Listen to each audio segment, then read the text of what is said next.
सपने वही पूरे होते हैं जिनके इरादों में मेहनत की आग होती है और सफलता उसी की कदम चूमती है जो हर दिन खुद को बेहतर बनाने की कोशिश करता है। नमस्कार साथियों, स्वागत है आपका स्टेज सर्विस ब्लूप्रिंट में। आज हम लेकर आए हैं एमपीपीएससी प्री 2026 के लिए मध्य प्रदेश की जल संसाधनों से जुड़े 15 महत्वपूर्ण एमसीक्यूज जो परीक्षा की दृष्टि से बेहद महत्वपूर्ण है। यदि आप भी एमपीपीएससी में सफलता प्राप्त करना चाहते हैं तो इन प्रश्नों को अंत तक ध्यान से जरूर हल करें, क्योंकि यही निरंतर अभ्यास आपको सफलता के करीब ले जाएगा। तो चलिए शुरू करते हैं आज का पहला प्रश्न। मध्य प्रदेश में सबसे लंबी नदी कौन सी है? Option A Tapti, option B Narmada, option C Chambal, option D Betwa. चलिए उत्तर दीजिए। इसका सही उत्तर है ऑप्शन बी नर्मदा। नर्मदा नदी जो है मध्य प्रदेश की सबसे लंबी नदी है, जिसकी कुल लंबाई लगभग 1312 किलोमीटर है। इसके उद्गम अमरकंटक के मैकाल पर्वत से होता है और यह पश्चिम दिशा में बहने वाली भारत की प्रमुख नदियों में शामिल है। नर्मदा नदी को मध्य प्रदेश की जीवन रेखा कहा जाता है, क्योंकि यह सिंचाई, पेयजल और विद्युत उत्पादन में महत्वपूर्ण भूमिका निभाती है। चलिए आगे बढ़ते हैं। प्रश्न दूसरा, बाणसागर परियोजना किस नदी पर स्थित है? Option A Son, option B Tapti, option C Narmada, option D Chambal. चलिए उत्तर दीजिए। इसका सही उत्तर है ऑप्शन ए सोन। बाणसागर परियोजना जो है सोन नदी पर स्थित एक बहुउद्देशीय परियोजना है। यह परियोजना मध्य प्रदेश, उत्तर प्रदेश और बिहार राज्यों के संयुक्त सहयोग से विकसित की गई है।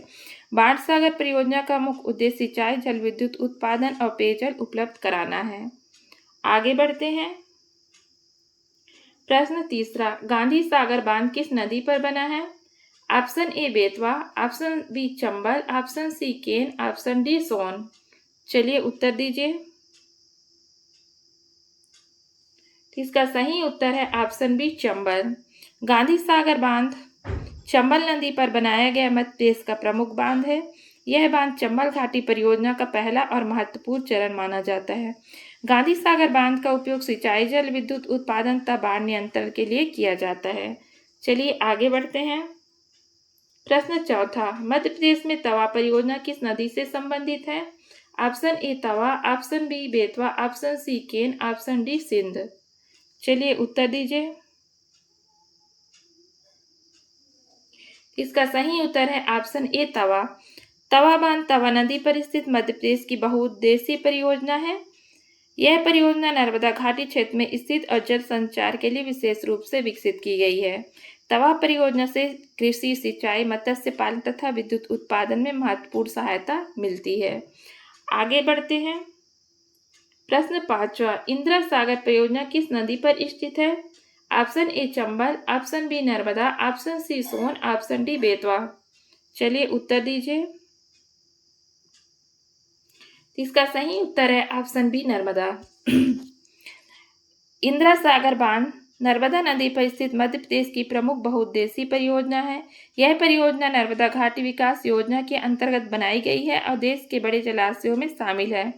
इंदिरा सागर परियोजना का मुख्य उद्देश्य सिंचाई, जल विद्युत उत्पादन तथा पेयजल उपलब्ध कराना है। आगे बढ़ते हैं। प्रश्न छठवां, मध्य प्रदेश की कौन सी नदी उल्टी दिशा में बहने वाली नदी कहलाती है? Option A Tapti, option B Narmada, option C Chambal, option D Betwa. चलिए उत्तर दीजिए।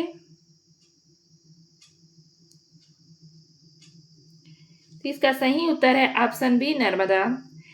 नर्मदा नदी को मध्य प्रदेश की उल्टी दिशा में बहने वाली नदी कहा जाता है, क्योंकि यह पूर्व से पश्चिम दिशा की ओर बहती है।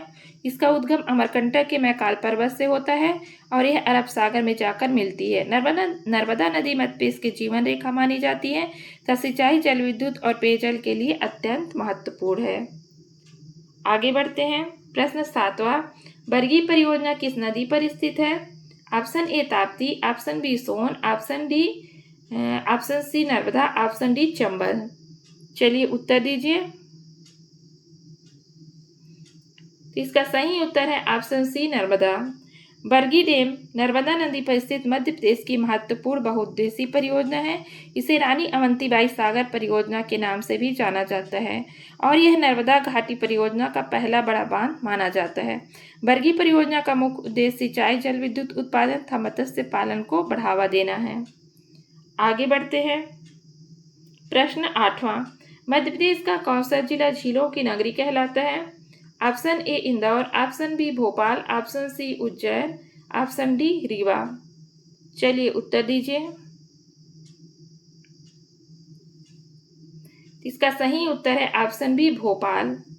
भोपाल को झीलों की नगरी के नाम से जाना जाता है। भोपाल में स्थित बड़ा तालाब भोजताल और छोटा तालाब इसकी प्राकृतिक सुंदरता को विशेष पहचान देते हैं। मध्य प्रदेश की राजधानी भोपाल पर्यटन, संस्कृति तथा ऐतिहासिक महत्व के लिए भी प्रसिद्ध है। आगे बढ़ते हैं। प्रश्न 9वां, चंबल नदी का उद्गम कहाँ से होता है? Option A Amarkantak, option B Mhow, option C Janapav पहाड़ी, ऑप्शन डी सतपुड़ा। चलिए उत्तर दीजिए। तो इसका सही उत्तर है ऑप्शन सी जानापावा। चंबल नदी का उद्गम मध्य प्रदेश के इंदौर जिले के जानापावा पहाड़ी से होता है। यह नदी उत्तर दिशा की ओर बहती हुई राजस्थान और उत्तर प्रदेश से होकर गुजरती है। चंबल नदी अपनी स्वच्छ धारा, गहरी घाटियां तथा राष्ट्रीय घड़ियाल अभयारण्य के लिए प्रसिद्ध है। आगे बढ़ते हैं। प्रश्न 10वां, केन बेतवा लिंक परियोजना किन राज्यों से संबंधित है? Option A Madhya Pradesh Gujarat, option B Madhya Pradesh Uttar Pradesh, option C Madhya Pradesh Rajasthan, option D Madhya Pradesh Maharashtra.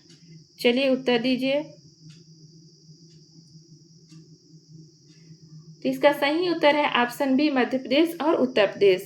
Ken Betwa link परियोजना मध्य प्रदेश और उत्तर प्रदेश राज्यों से संबंधित देश की महत्वपूर्ण नदी जोड़ो परियोजना है। इस परियोजना का उद्देश्य केन नदी के जल को बेतवा नदी क्षेत्र तक पहुंचाकर सिंचाई और जल उपलब्धता बढ़ाना है। केन बेतवा लिंक परियोजना बुंदेलखंड क्षेत्र में कृषि विकास तथा जल संकट को कम करने में महत्वपूर्ण मानी जाती है। आगे बढ़ते हैं। प्रश्न 11वां, मध्य प्रदेश में सबसे अधिक सिंचाई किस साधन से होती है? ऑप्शन ए कुआं, ऑप्शन बी तालाब, ऑप्शन सी नहर, ऑप्शन डी ट्यूबवेल। चलिए उत्तर दीजिए। तो इसका सही उत्तर है option D tubewell. Madhya Pradesh में सबसे अधिक सिंचाई नलकूप एवं कुओं के माध्यम से होती है। राज्य में भूजल आधारित सिंचाई का कृषि उत्पादन महत्वपूर्ण योगदान है, विशेषकर गेहूं और सोयाबीन जैसे फसलों में। सिंचाई के आधुनिक साधनों के विकास से मध्य प्रदेश की कृषि उत्पादकता में निरंतर वृद्धि हुई है। आगे बढ़ते हैं। प्रश्न 12वां, हलाली परियोजना किस जिले में स्थित है? Option A Rewa, option B Vidisha, option C Raisen, option D Sagar. चलिए बताइए हलाली परियोजना।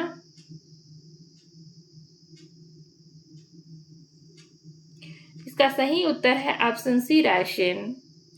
हलाली बांध मध्य प्रदेश के रायसेन जिले में स्थित महत्वपूर्ण जल परियोजना है। इसे सम्राट अशोक सागर परियोजना के नाम से भी जाना जाता है और यह हलाली नदी पर निर्मित है। हलाली परियोजना का उपयोग सिंचाई, पेयजल आपूर्ति तथा मत्स्य पालन के लिए किया जाता है। आगे बढ़ते हैं।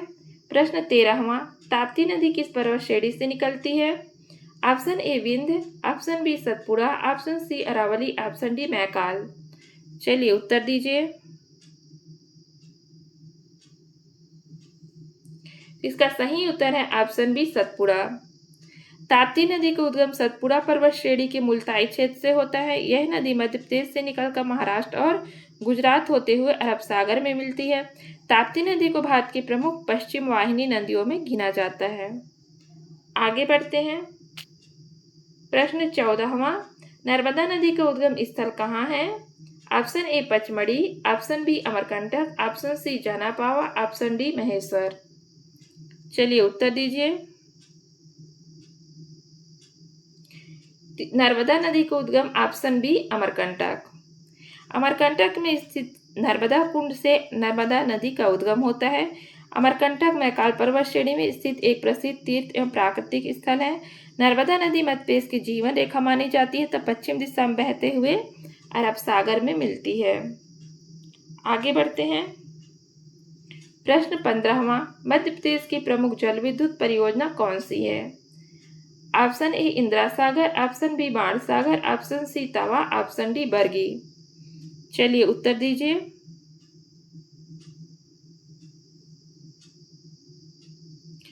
इसका सही उत्तर है option A Indira Sagar. Indira Sagar dam Narmada नदी पर स्थित मध्य प्रदेश की प्रमुख जल विद्युत परियोजना है। यह परियोजना नर्मदा घाटी विकास योजना के अंतर्गत विकसित की गई की गई है और देश की महत्वपूर्ण जल विद्युत परियोजनाओं में गिनी जाती है। इंदिरा सागर परियोजना से सिंचाई, विद्युत उत्पादन तथा पेयजल आपूर्ति में महत्वपूर्ण सहायता प्राप्त होती है। दोस्तों, आज का सेशन यही समाप्त होता है। सफलता किसी एक दिन की मेहनत से नहीं, बल्कि हर दिन किए गए निरंतर अभ्यास से मिलती है। यदि आप भी एमपीपीएससी 2026 में अपना चयन सुनिश्चित करना चाहते हैं, तो ऐसे ही महत्वपूर्ण एमसीक्यूज और शानदार कंटेंट के लिए स्टेट सर्विस ब्लूप्रिंट को अभी सब्सक्राइब करें, वीडियो को लाइक करें और अपने दोस्तों के साथ जरूर शेयर करें। मिलते हैं अगले वीडियो में एक और दमदार तैयारी के साथ। जय हिंद।